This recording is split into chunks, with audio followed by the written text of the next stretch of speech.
Hi friends, welcome to New India Educational Learning Technologies. In this video, we learn about open educational resources. Our Educational Learning Technologies channel wants to use this presentation to talk about open educational resources. So, first of all, I want to thank Madhusudan for providing this presentation. And what you learn in this video, these are the objectives of for this video. What is OER? Open educational resources. What is open education includes, like different tools like software, um, LMS, like that, and implementation resources are implementation requirements, and why OER, that is most important, and advantages, disadvantages, different types of open educational resources like subject specific, multidisciplinary, and how to identify the open educational resources, and open educational resources development in India, specifically for what kind of development is going on in India, and finally some conclusions. These are the objectives of open OER presentation.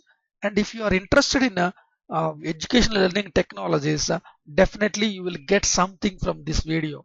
Please bear for around 10-12 minutes so that you can get the best from it. What is the open educational resource definition? The term open educational resources refers to educational resources that are available for use, means access, one can access it, reuse means they can copy it, adaptation they can modify it, and sharing means redistribution. If these are the four attributes are there, then it is called open educational resources. And what are the learning content? Open education resources include learning content like course material. You need to provide course material, and sometimes some universities or online courses provide full courses. Course material is different and full courses are different. And learning content includes mobile apps. These days mobile apps are also part of the education. So mobile apps are playing a major role in providing the learning content in open educational resources. And what are the tools available? OpenOffice. This is one of the open source very important competitor to Microsoft Office. This in OpenOffice includes productive tools like MS Word. Same thing available in OpenOffice. MS Office. If you know MS Office, you can use very easily OpenOffice. And Blender. This is one 3D application like I know mentioned here, but GIMP, that is also one of the very important application. Component looks like Photoshop. These are the open resource software you need to use to create the educational content. And other tools like content management systems and LMS, learning management systems. There are different content management systems are there, like if you see on the screen, like Joomla, WordPress, Drupal, Moodle, Mambo, MediaWiki. These are the things you need to know, at least the basics of these softwares, because each software is a very big platform. So you need to learn. It takes some time to learn these things, but you need to know first that these are existing. And what are other tools? Web application development tools like Rails, Cake PHP, Smarty, Template Engine, and all those things. Just Google on what is Rails, what is Cake PHP, so that you will come to know in details. Of course, in future we are going to provide the in-depth tutorials about all these tools. And if you want to make some open source expertise, means if you want to make some revenue from your open educational resources, you can use these e-commerce tools also, like Magento, open source e-commerce, GenCart, Xcart, Wichumart, Symphony. These are the different types of e-commerce tools you can use in your websites or in your blogs, wherever you want. What are the implementation resources? How to implement? You know the tools. Those are the different tools available. Course material, course content, next tools, softwares, LMS, and all those things. But what are the resources required? Design principles. You need to follow the course designing principles, and at the same time localization of the content. For example, you are in Andhra Pradesh. If you want to create Telugu content, then you need to, that is called localization of the content. If you are from Tamil Nadu, you can make localization of content with the Tamil version. Just like that, you can customize. For example, if you want to make the same content for Chinese, you can convert that. That is called localization of the content. Not English is not everything, even though that is a major part, but English is not everything. So that is what is why you need, what are the implementation resources required. Then why OER? Of course, we are learning OER, open educational resources. Why we need OER? OER is a relatively new movement in education. Educators and learners as well as learning institutions are driving its development, and it provides an alternative to the rising costs of the education. This is the one of the most important requirement, or why OER means, if a poor people can't afford the education, quality education, their OER, open education resources, provide an alternative, because it is a poor man's helper. In the same way, open OER provides an opportunity to try new ways of teaching and learning. Yes, this is one way, new ways of teaching, because regular traditional schools can't afford to do experiments. So some people who are really wants to do something, they can first experiment in OER, many of which are more collaborative and participatory.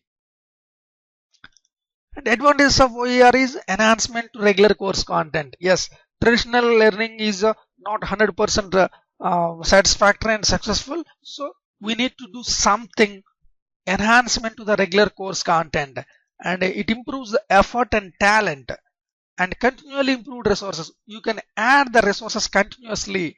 If you see, like Khan Academy, he is adding regularly content to their library, so that people can learn regularly. That is very, very important.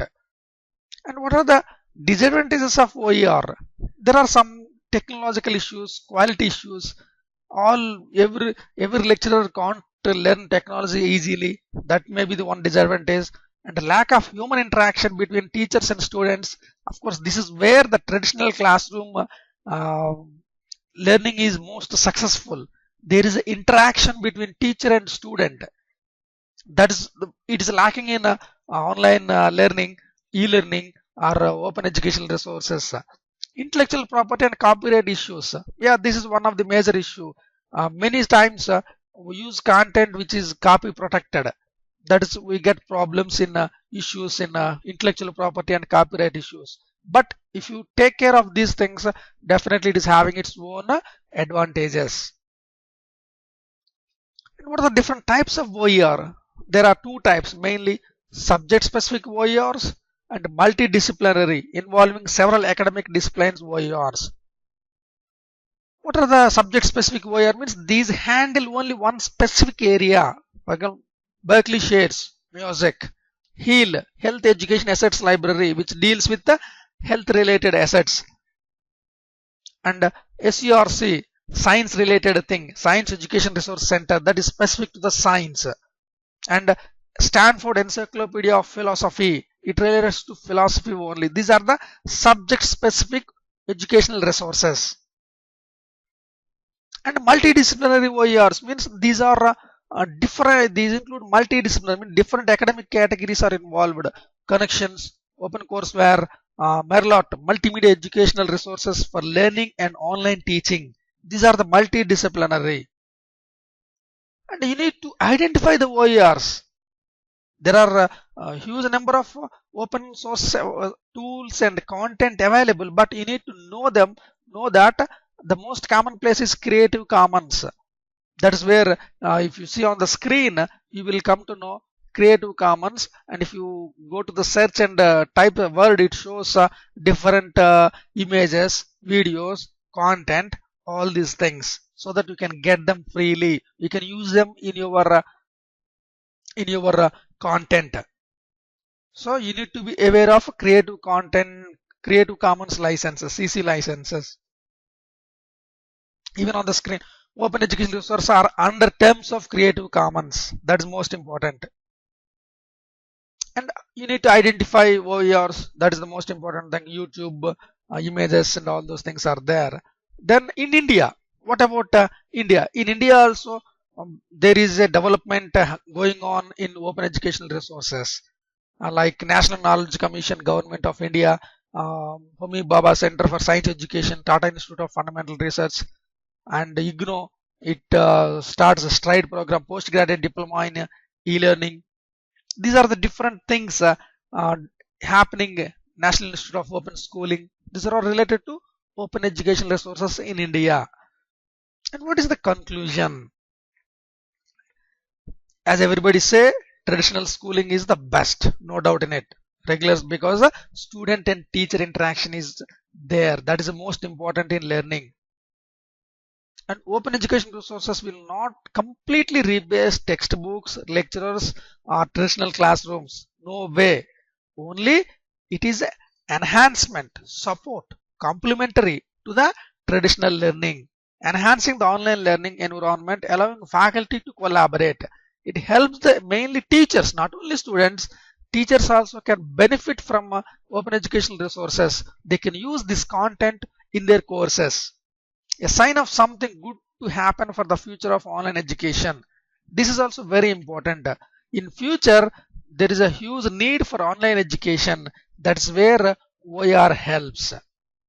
If you find this video helpful, please subscribe to the channel and share this video on your Facebook walls, and please comment so that we will come to know what you are thinking and what kind of videos you need. If you are a teacher, please ask for kind of videos you need. If you are a student, please comment about the quality of these videos and all those things. Thank you so much. Have a great day.